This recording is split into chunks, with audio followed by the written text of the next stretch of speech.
Non, je ne me souviens plus du nom du bal perdu. Ce dont je me souviens, c'est de ces amoureux qui ne regardaient rien autour d'eux. Il y avait tant d'insouciance dans leurs gestes émus. Alors quelle importance, le nom du bal perdu. Bonsoir les langagières, deuxième émission de cette série spéciale enregistrée ici au TNP à Villeurbanne grâce à la gentillesse, grâce à l'accueil, grâce à l'amitié de Christian Schiaretti et Jean-Pierre Siméon et à l'amitié de toutes les équipes qui nous aident à enregistrer cette émission. Ce soir, on commence avec deux invités formidables. Quand je dis formidable, c'est parce que Jacques Roubaud, je vous ai entendu parler tout à l'heure de l'Alexandrin pendant 1 heure. Vous avez fait un public intergénérationnel, vous avez fait un cours de prosodie sur l'Alexandrin tel qu'il faut le respecter, avec ses hiatus, avec ses allées à la ligne, mais on ne dit pas comme ça, mais ça je vous laisserai utiliser le vocabulaire. Donc voilà. Et puis à vos côtés, il y a Emmanuel Merle. Dans les deux cas, vous êtes poète. Et peut-être une des premières questions que j'ai à vous poser à tous les deux, c'est la question de... Restons sur ce cours et sur l'Alexandrin. Nous sommes dans une société de l'immédiateté. Et il est légitime, dans une société qui va vite à ce point, de se poser la question de la règle en matière de prosodie, la règle en matière de langue, alors que Michel Serres, philosophe, parle des petites poussettes. Le SMS ne respecte pas la prosodie, enfin telle que vous la définissez ou telle qu'on la définissait au XVIIIe siècle, telle que vous en avez parlé. Et puis vous, Emmanuel Merle, la question vous concerne aussi, puisque vous êtes enseignant, vous êtes toujours enseignant, dans vos montagnes, non, à Grenoble, mais la montagne n'est pas loin. Donc vous avez affaire à des générations qui sont concernées par le numérique, qui sont impactées, comme on le dit aujourd'hui, par le numérique. Donc à l'un et à l'autre, le premier mot que je vous soumets, c'est immédiateté. Qu'est-ce que vous faites, Jacques Roubaud, de l'immédiateté? On vous a connu mathématicien, on vous a connu publié en 1967 par Queneau. On vous sait membre de l'Oulipo, on sait que vous êtes aujourd'hui, alors que vous êtes né en 1932, dans une phase ou dans un moment d'écriture autobiographique, confère vos derniers écrits, l'immédiateté.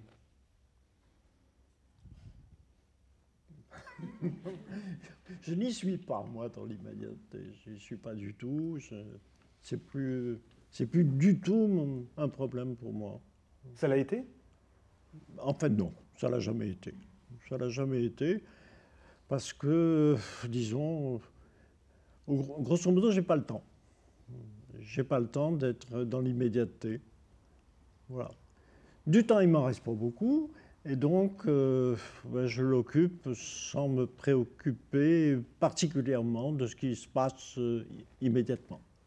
Est-ce que vous êtes encore marcheur? Vous êtes un grand piéton. C'est exact. Et je suis en un sens toujours piéton, bien que je sois puni, parce que je marchais beaucoup.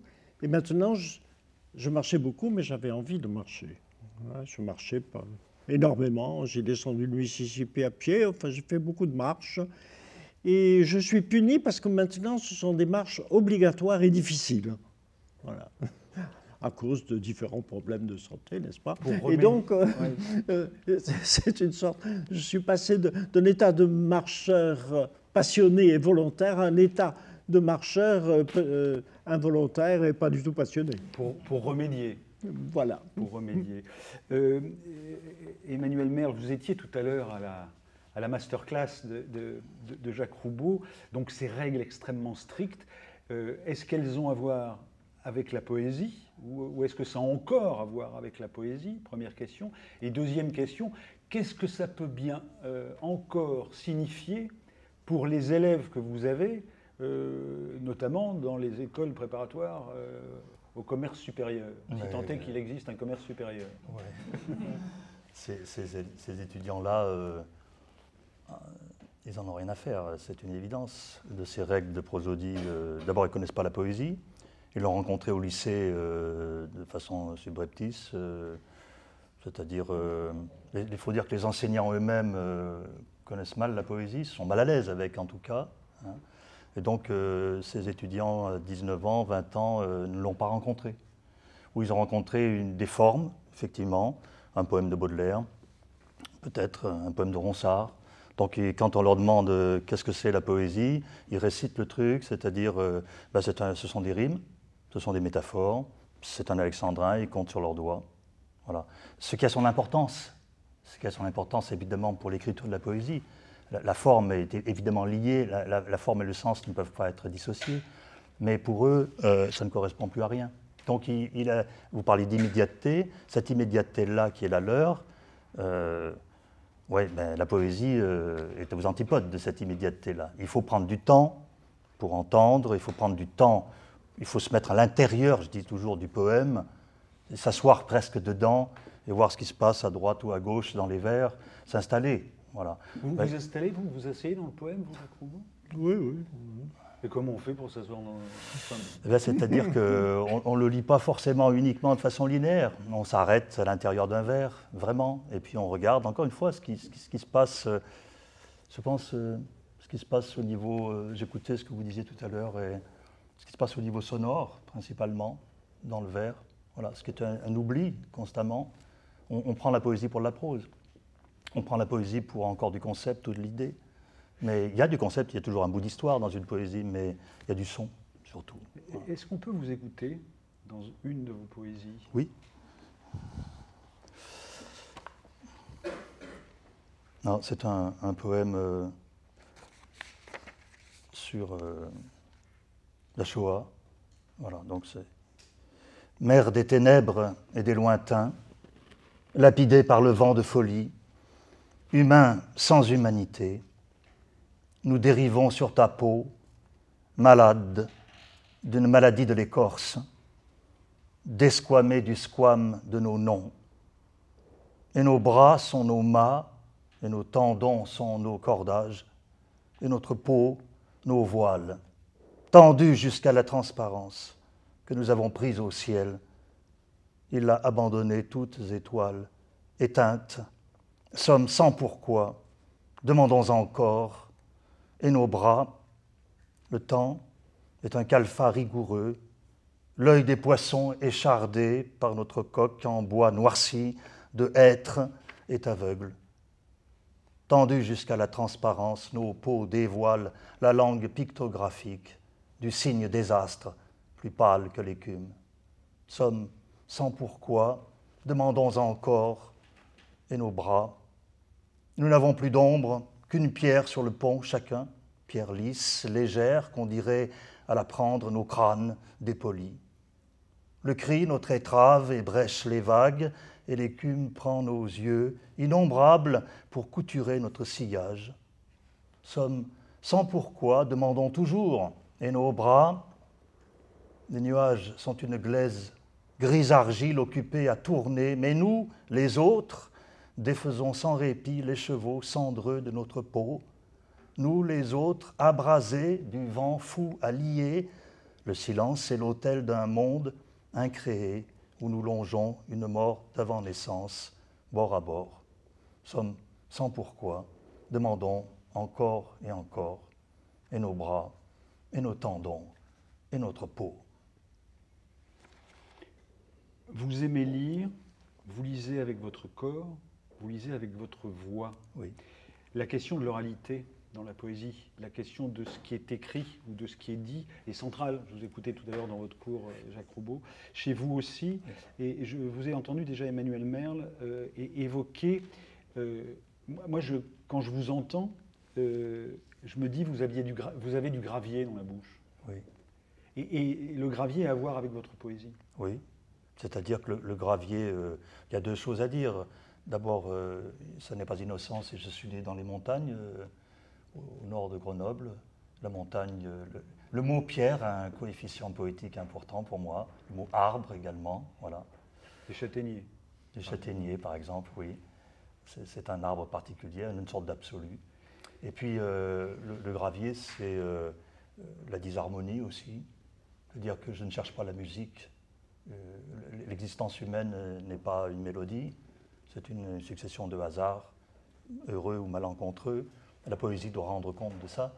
Et donc qu'il y ait du rythme, bien sûr, qu'il y ait parfois une forme de mélopée, peut-être, mais qu'il y ait aussi des brisures, qu'il y ait des difficultés à dire les choses, à les exprimer. La poésie doit montrer ça, oui.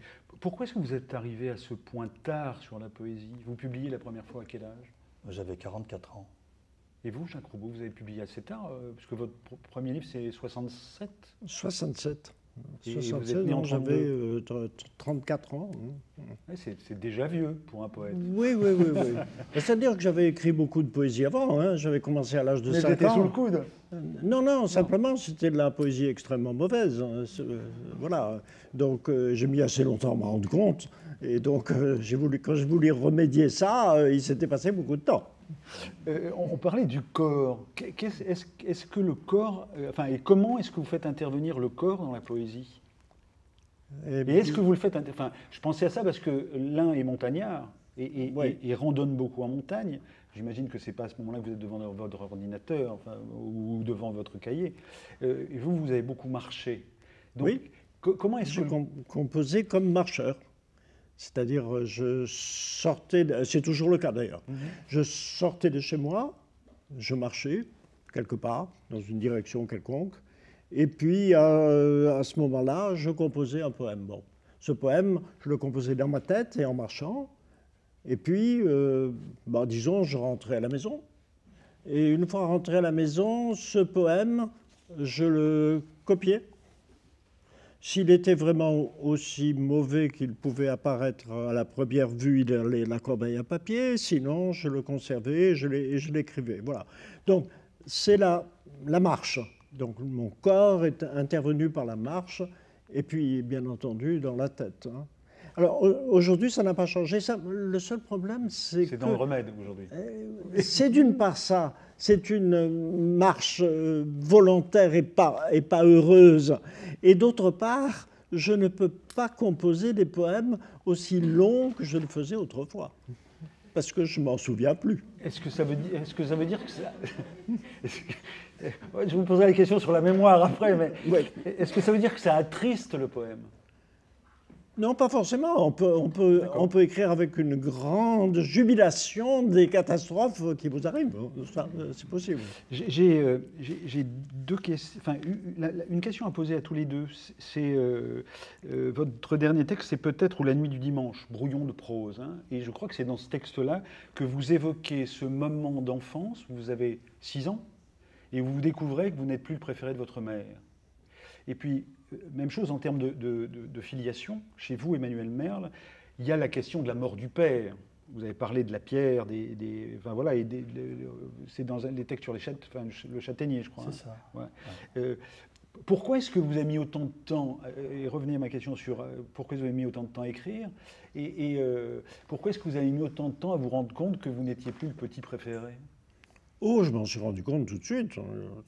Simplement, je ne savais pas quoi faire avec ça. Hein. D'autant plus, ça c'est extraordinairement compliqué du fait que mon jeune frère, le préféré de la famille, s'est suicidé à l'âge de 20 ans. Et ça a traumatisé sérieusement la suite. Oui. Alors, ces deux questions, la mort du père, chez Jean Rouault, c'est pareil, son père est mort en 63 et c'est un thème central de son écriture. Chez vous aussi? Parce que d'abord, mon grand regret, c'est que mon père n'aura jamais entendu un seul de mes poèmes, puisque évidemment, je commençais à écrire sérieusement de la poésie, pas d'écrire, mais d'écrire de la poésie après sa mort. Et c'est l'un vraiment de mes grands regrets, parce que lui, il n'est pas allé à l'école, il a quitté l'école, il avait 10 ans. C'est comme si on était passé du Moyen-Âge à l'époque moderne avec ces deux générations. Et donc, il travaillait à la mine très rapidement. Et par contre, il y avait beaucoup de livres à la maison. Mais il ne lisait essentiellement que des essais ou de la poésie. J'essayais de lui faire comprendre que le roman était aussi une forme noble. Il ne voulait pas entendre parler de ça. Et donc, j'ai écrit de la poésie après sa mort. Mais pour répondre à la question Pourquoi est-ce que j'ai écrit tard? C'est parce que j'ai été empêché. Rien à voir cette fois-ci avec mon père, je ne crois pas. C'est simplement que je me faisais une idée beaucoup trop haute. C'est-à-dire que l'éducation nationale, l'enseignement m'a fait côtoyer les grands poètes, les grands auteurs. J'expliquais les textes, mais c'était des demi-dieux en quelque sorte, et c'était impossible pour moi d'imaginer que je puisse à mon tour écrire quelque chose de valable, disons. C'était une sorte de goût de l'absolu qui m'empêchait. Voilà. Et donc, je n'avais pas compris que la littérature avait besoin, en fait, pouvait se satisfaire d'un être humain tout simple, et que même c'est ça qu'elle réclamait. Et j'ai mis du temps. Vous opinez, Jacques Roubaud? Comment? Vous opinez? Oui, oui, bah, c'est fort intéressant et tout à fait significatif de ce qui peut se passer. Évidemment, il n'y a pas que les grands poètes. La poésie est faite d'énormément de voix. Mais tout n'est pas publiable. Ce sont les hasards. Hein. Ce sont les hasards. Est-ce qu'on peut vous écouter sur quel est aujourd'hui, alors que vous n'avez plus de mémoire, en tout cas c'est ce que vous prétendez, hein? Non, non, c'est vrai, c'est exact, mais je ne me souviens pas de mes propres poèmes, en tout cas. Non, non. Et là, que pourriez-vous nous dire, là, à cet instant? Un poème de moi? Non. Non, ça, non. Non. Non, ce que je fais en ce moment, c'est de retrouver dans ma tête les poèmes que j'ai appris au cours de ma vie. J'en savais énormément, j'en avais énormément dans la tête. Des dizaines de milliers. Et donc, là, j'essaie de les reconquérir. Comme ça, je passe une bonne partie de mes nuits à ça. Et là, vous en avez un? Vous avez quel... Oui, oui. Par exemple, un poème de Charles Cros de 1872-13 ou quelque chose comme ça. Ça commence à peu près comme ça. Enclavés dans les rails, engraissés de scories, leur petit potager plaît à mes rêveries. Le père est écuyeur à la gare de Lyon. Il fait honnêtement et sans rébellion son dur métier. Sa femme, hélas, qui serait blonde sans le sombre glacis du charbon, le seconde. Leur enfant, ange rose éclos dans cet enfer, fait des petits châteaux avec du mâche-fer. À 16 ans, il vendra des journaux, des cigares. Peut-être le bonheur n'est-il que dans les gares. Voilà, c'est un ton de poésie que j'ai beaucoup aimé. Voilà. Et donc, j'essaie de reprendre dans la tête des poèmes comme ça. Vous avez la troisième ligne, oubliez une virgule. Comment? Vous avez à la troisième ligne oublié une virgule. Vous pensez? C'est possible, parce que ma mémoire n'est pas fiable. Pour quelqu'un qui n'a pas de mémoire, quand même. Oui. Hein, excusez du peu. Est-ce que vous êtes il y a peut-être deux mots vous concernant dans la masse que vous avez produite, que vous avez écrite. Il y a peut-être deux mots qui vous concernent, qui seraient solitaire et pessimiste. Est-ce que vous êtes un solitaire? Est-ce que vous êtes un pessimiste? Alors, solitaire, pas spécialement, non, pas spécialement, je ne crois pas. Pessimiste, peut-être pas. Je dirais je suis plutôt un sceptique. Voilà, sceptique. Le noir, noir, noir, le puits, jamais pur. Pas jamais pur, jamais pur. C'est vous, ça? Oui. C'est dans une forme D'or extrême... précédé de dire la poésie, oui, publié chez Gallimard. Oui. C'est une forme? C'est un certain moment de la brièveté qui a été branché sur cette question du noir. Et de la mais lumière, bon, c'est pas forcément comme ça. Et paradoxalement de la lumière. Hein. Ouais. Le noir que vous aimez, qui est le noir de juste avant le jour, juste avant les lumières. Exactement. Hein, ce noir-là, il n'est pas évident à gérer non plus. Non, non, non. Et pour vous, le noir, Emmanuel Merle? C'est le charbon, essentiellement, puisque le pays minier. Et donc, l'enfance se cultive en poésie toujours. Et donc, pour moi, c'est des couleurs particulières. Bon, le noir du charbon, le blanc de la neige, puisque c'était un pays très enneigé. Et le rouge, j'entendais le mot mâche-fer, mais le rouge du charbon dans la chaudière. Et donc, ce qui reste, le mâche-fer, voilà, donc une sorte de mémoire. Et ce sont des trois couleurs vraiment qui se retrouvent sans arrêt dans ma poésie. Je ne peux pas m'empêcher de les faire advenir à nouveau. Et donc, la qualité du charbon sur le plateau mathésin, c'est de l'anthracite. C'était le charbon le meilleur d'Europe parce que vous pouviez le toucher avec des gants blancs. C'est une expérience, et les gants restaient blancs. L'anthracite était absolument magnifique, propre et lumineux. C'est la question, vous posez cette question-là des gants blancs et du charbon, c'est la question du réel. Oui. Et donc, que fait le réel dans la poésie? Qu'est-ce qui est, dans cette métaphore que vous utilisez entre le blanc et le noir, qu'est-ce qui est la poésie? Ou est-ce que c'est toujours réversible? Blanc-noir, gants blancs, Le noir n'est pas que noir. Hein. Pour moi, le noir contient, évidemment, qui contient, j'allais dire physiquement, les autres couleurs, mais je veux dire que le rouge est noir aussi. Le rouge, c'est du noir. Le noir n'est pas la teinte du drame, forcément, ou de la mort, pas du tout. Il y a une lumière extrêmement intense dans le noir, oui. Le réel dans la poésie, mais c'est le son, pour moi. Le son? Oui, parce que c'est le son, c'est-à-dire la production vocale.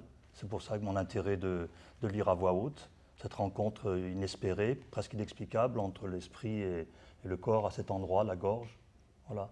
Et donc le rappel d'une finitude, en quelque sorte, le rappel que ça va s'arrêter, mais la nécessité, puisqu'on s'en souvient, puisqu'on prononce à voix haute, la nécessité de s'en souvenir et donc d'être particulièrement présent à ce que l'on fait et puis à regarder l'autre qui lui-même va finir aussi. Et donc il y a une urgence à être là. La poésie joue à ça, enfin veut cette connivence, cette présence-là. Vivre selon la littérature, c'est vivre selon la nuance. C'est Roland Barthes qui a dit ça. Vivre selon la littérature, c'est vivre selon la nuance. Donc la littérature, ça ouvre sur la complexité. On est ici au TNP pour les langagières.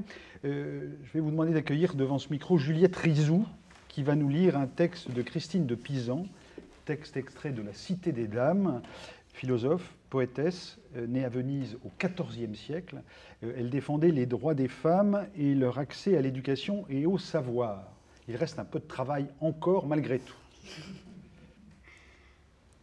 Enfin, vous toutes, mesdames, femmes de grande, de moyenne ou d'humble condition, avant toute chose, restez sur vos gardes et soyez vigilantes pour vous défendre contre les ennemis de votre honneur et de votre vertu. Voyez, chers amis, comme de toutes parts, ces hommes vous accusent des pires défauts.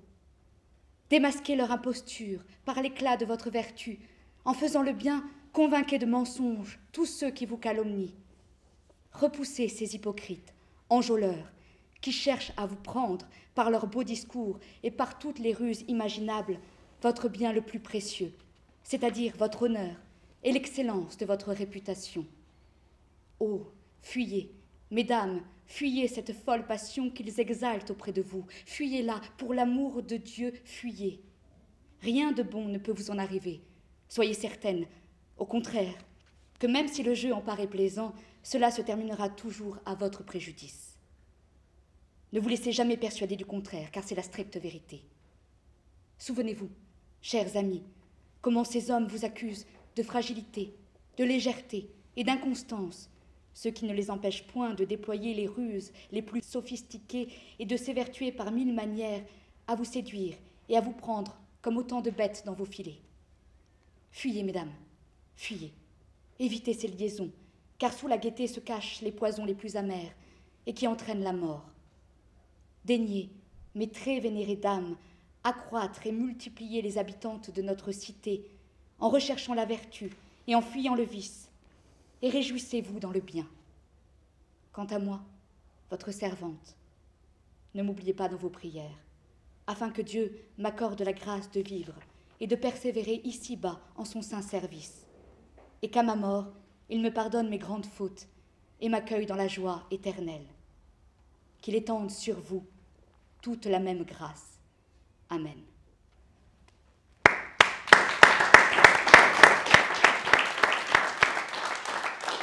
Merci Juliette Rizou, vous êtes comédienne au TNP.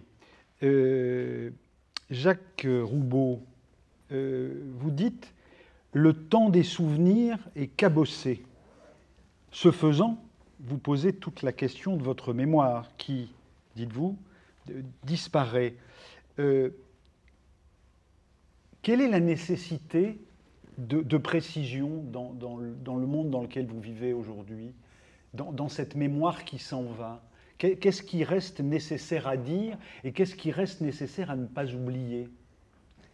J'essaie de retrouver une certaine quantité de poésie que j'ai emmagasinée dans ma mémoire au cours de ma vie et que les anesthésies générales ont l'habitude de lessiver et de faire disparaître.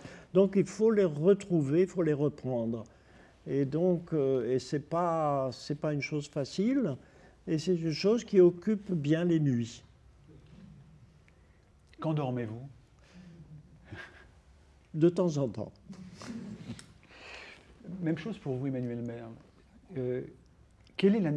Est-ce qu'il y a une nécessité de la précision, alors que la poésie peut se permettre de se libérer de bien des contraintes, malgré l'oulipo?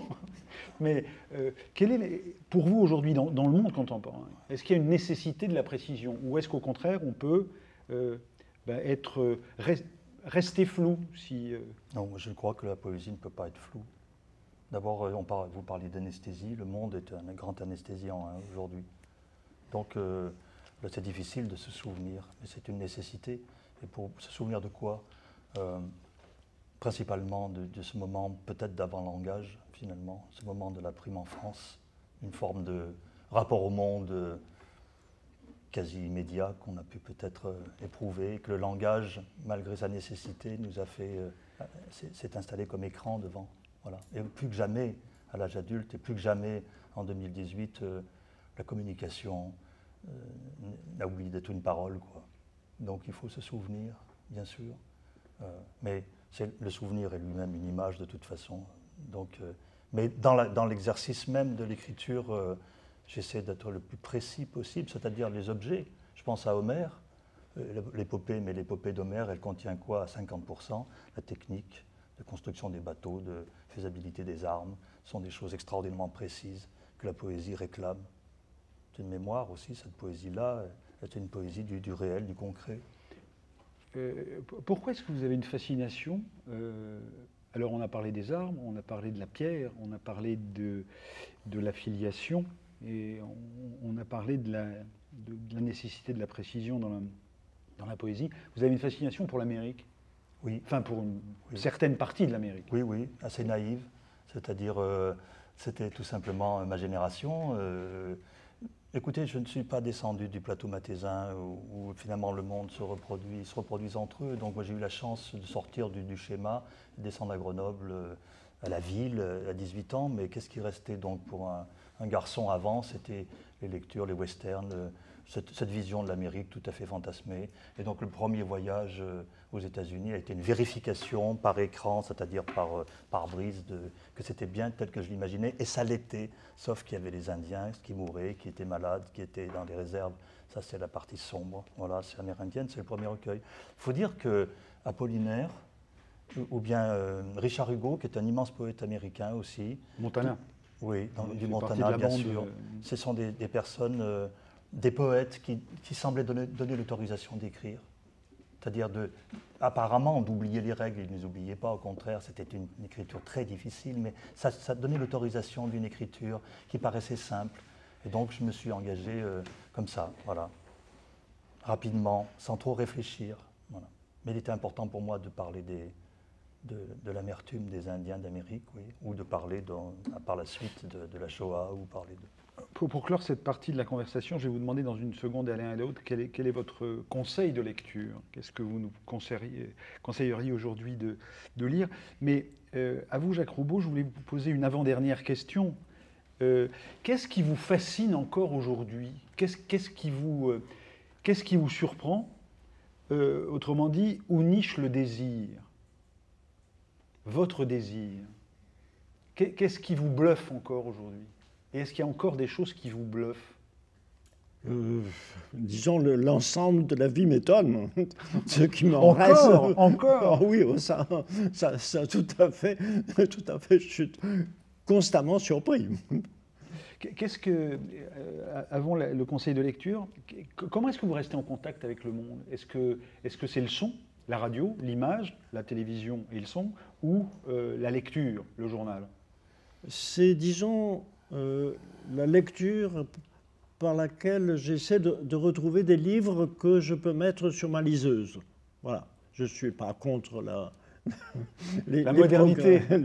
La modernité. J'ai donc, c'est commode pour moi, une liseuse, et là-dedans, je mets des livres et je recherche ces livres-là. En ce moment, ne pouvant plus faire mon métier, puisque j'étais mathématicien, mais je ne suis plus capable de faire de la mathématique, donc je lis des livres sur la vie des grands mathématiciens, comme ça, voilà, par exemple. Voilà, ça m'occupe, ça, beaucoup. Un livre à conseiller? Quel est le grand mathématicien à redécouvrir, par exemple, aujourd'hui? Oh là là, des grands mathématiciens, il y en a beaucoup. Moi j'ai une certaine faiblesse pour Carl Friedrich Gauss. Voilà, quelqu'un que j'aime beaucoup. Et pour vous, Emmanuel? En mathématiques? Non, ouais. Non, pas en mathématiques. Pas en mathématiques. Non, vous enseignez le français. Ouais. Bon, donc, je ne vais pas vous poser la question. Donc, en poésie, par exemple, toute la poésie de Raymond Carver. Raymond Carver. Raymond Carver, toute sa poésie. Bon, c'est nouvelle, bien sûr. Américain. Oui, mais malgré tout, la traduction, elle est bien faite. On ressent, c'est un mystère d'ailleurs, on ressent la poésie d'un auteur d'une langue étrangère à travers sa traduction. C'est un vrai mystère. La traduction, le traducteur, c'est le travail le plus important du monde, visiblement. Voilà. Toute la poésie de Raymond Carver, oui. On vient de retraduire d'ailleurs, je n'ai pas le nom du traducteur ou de la traductrice, je m'en excuse, on vient de retraduire 1984 de George Orwell, dans une version beaucoup plus hard, si vous me passez la trivialité. Donc on dit cul au lieu de dire ce léger modelé d'arrière-train. Enfin, bon, voilà. Messieurs, je vous remercie, c'est un plaisir. Merci beaucoup. Je vous propose d'écouter, avant qu'on reçoive Jean-Pierre Siméon, Clémence Longy et Julien Tiphaine. Ils sont tous les deux comédiens au TNP. On les écoute dans un extrait des Laits de Marie de France. Ça s'appelle Guigemard, n'est-ce pas? C'est un recueil de courts récits. Excusez-moi, je ne connaissais pas tout à fait Marie de France, mais vous allez nous la faire découvrir. 12 récits courts en vers, mais ça c'est des laits. Ça a été écrit au XIIe siècle et c'est d'origine breton et ça glorifie l'amour courtois. Voilà les chevaliers. Selon la lettre et l'écriture, je vous rapporte une aventure qui, en Bretagne armoricaine, arriva à l'époque ancienne. Oilas tenait alors ses terres, souvent en paix, souvent en guerre, et ce roi avait un baron qui était sire de Léon. Auridial, tel était son nom. Il était proche de son roi, vaillant et preux tout à la fois. De sa femme, il eut 2 enfants, un fils et une belle fille. La fille avait Nogan pour nom, Guigemard celui du garçon, et l'on disait du damoiseau qu'au royaume il n'y avait plus beau. Il était l'amour de sa mère, faisait la fierté de son père. En Lorraine ni en Bourgogne, en Anjou ni en Gascogne, en ce temps il n'y avait personne si bon chevalier que cet homme. Pourtant nature se méprit, l'amour provoque son ennui. Sous le ciel, dame ni pucelle, aussi belle et noble fut-elle, à qui s'il avait demandé ne lui aurait tout accordé. Plusieurs s'y risquèrent souvent, mais rien pour lui d'intéressant, et l'on pouvait apercevoir qu'il ne voulait amour avoir. Une nuit, le désir le prit d'aller chasser. Alors il fit réveiller tous ses chevaliers, tous ses veneurs, tous ses berniers. À l'aube, il partit en forêt. Parce que cela lui plaisait. Il suivait la piste d'un cerf. Les chiens, voilà qu'ils les lâchèrent. Tous les veneurs couraient devant. C'est à l'arrière de ces gens que Guigemard allait, traînant. Son arc était entre les mains de son valet, tout aussi bien que son couteau et que son chien. Voici ce qu'il espérait bien. Avant de quitter la forêt, il voulait décocher un trait. Caché au cœur d'un grand buisson, il vit une biche et un faon. Toute blanche était cette bête. Perche de cerf dessus la tête. Le chien aboie, il la sentit. À l'aboiement, elle bondit. Il tend son arc, tire le trait, qui la biche au front va blesser. Aussitôt, elle tombe à terre. La flèche repart en arrière et revient de telle manière qu'elle a touché le chevalier qui voit sa cuisse traversée par la flèche jusqu'au cheval. Comme le flot jusqu'à l'aval. Tombe le cul sur l'herbe drue près de la biche au front fendu. La biche qui l'avait blessée agonisait, désespérée. Elle va mourir, mais la vise... Oh, las, je suis oxyse. Et toi, vassal qui m'as blessé, que telle soit ta destinée, que jamais tu n'aimais de cyne, ni par herbe, ni par racine, ni par onguent, ni par potion. Jamais tu n'auras guérison de la plaie qui est dans ta cuisse. d'ici qu'une ne te guérisse qui pour toi souffrira d'amour. Toi tu souffriras en retour de douleurs si grandes, si dures, que vous vivrez de chagrin pur, que jamais encore sur terre, hommes ou femmes n'ont souffert. De cela vont s'émerveiller tous ceux qui aiment, auront aimé, et qui pourront aimer après. Va-t'en d'ici. Laisse ma verpès.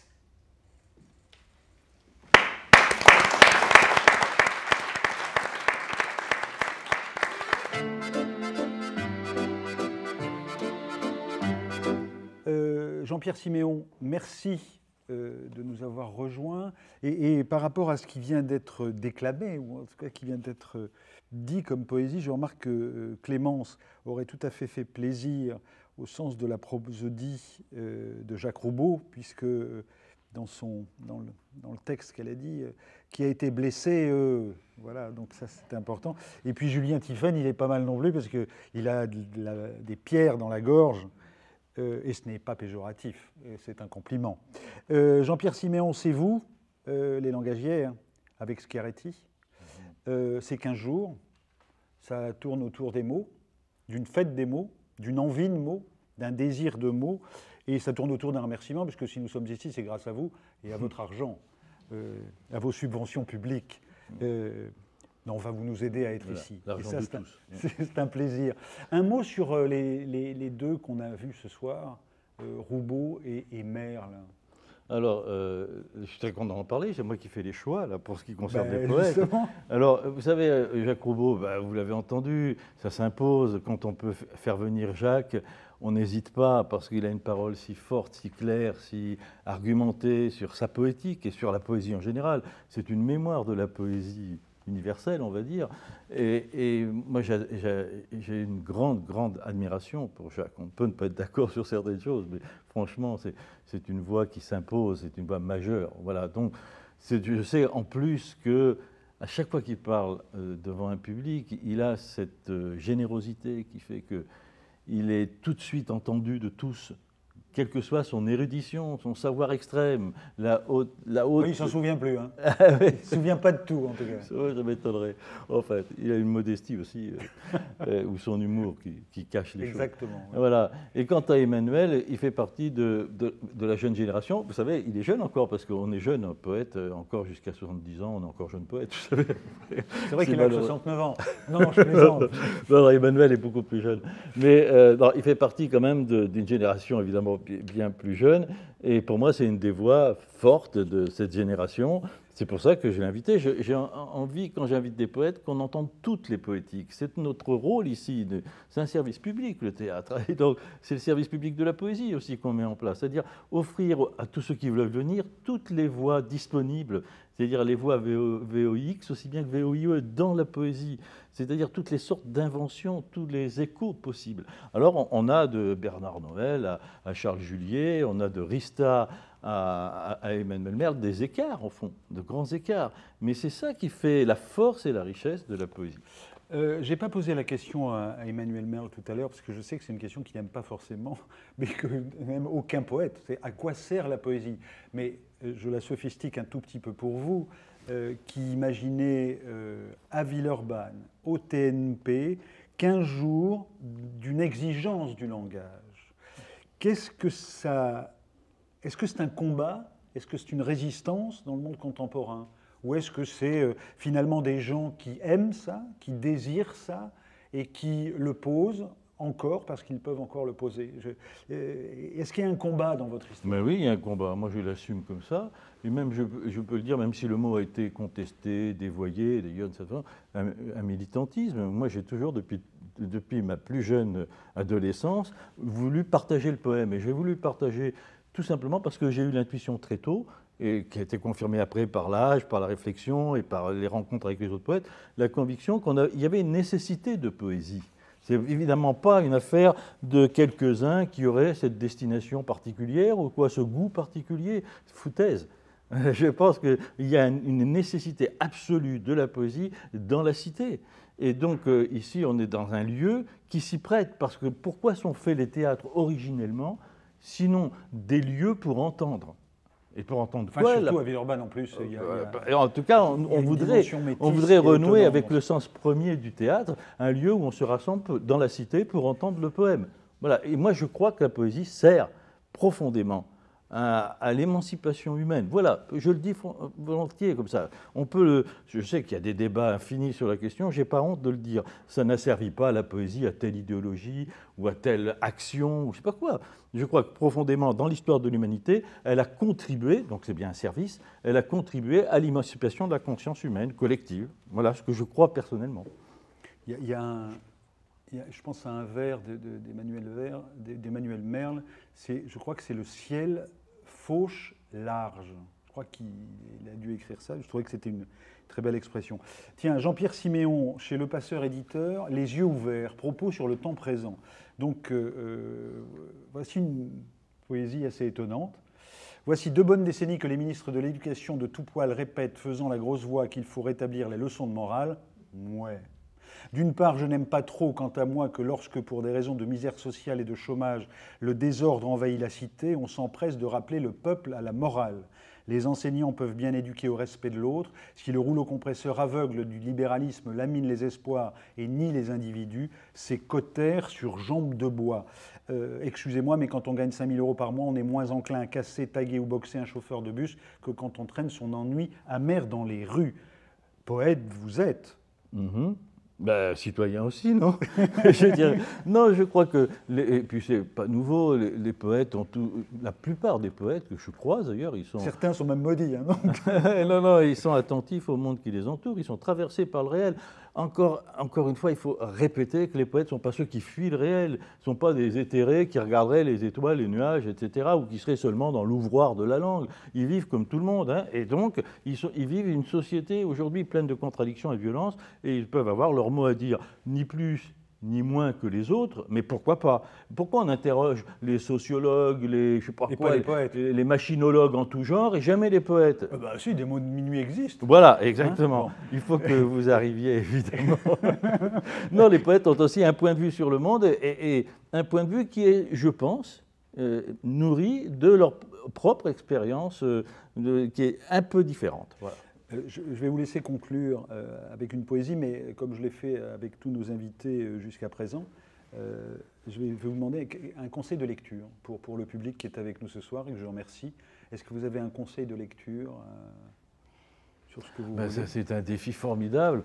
Mais ça peut être un livre que vous venez de lire, un livre que vous venez de refermer. Ah oui, mais il y a quelqu'un qui m'a confié récemment un conseil, un ami qui m'a conseillé un livre. C'est un tout petit bouquin paru à l'Échappée, aux éditions de l'Échappée, tout petit livre de Panaït Istrati, un grand auteur roumain de la moitié du XXe siècle. Et ce titre s'intitule « Les arts et l'humanité d'aujourd'hui ». Et il est d'une actualité, il est écrit juste après la guerre, d'une actualité formidable, justement, sur les enjeux de l'art et de l'engagement de l'art. Je vous laisse conclure, Jean-Pierre, et je vais vous demander de nous lire une de vos poésies. Bon, alors... Je ne fais pas souvent, puisque je fais plutôt lire les autres. Mais bon, je ne veux pas refuser le défi. Donc, vous avez été directeur du Printemps des Poètes, donc vous pouvez bien à un moment assumer d'en avoir écrit vous-même. Hein. Oui, exactement, effectivement.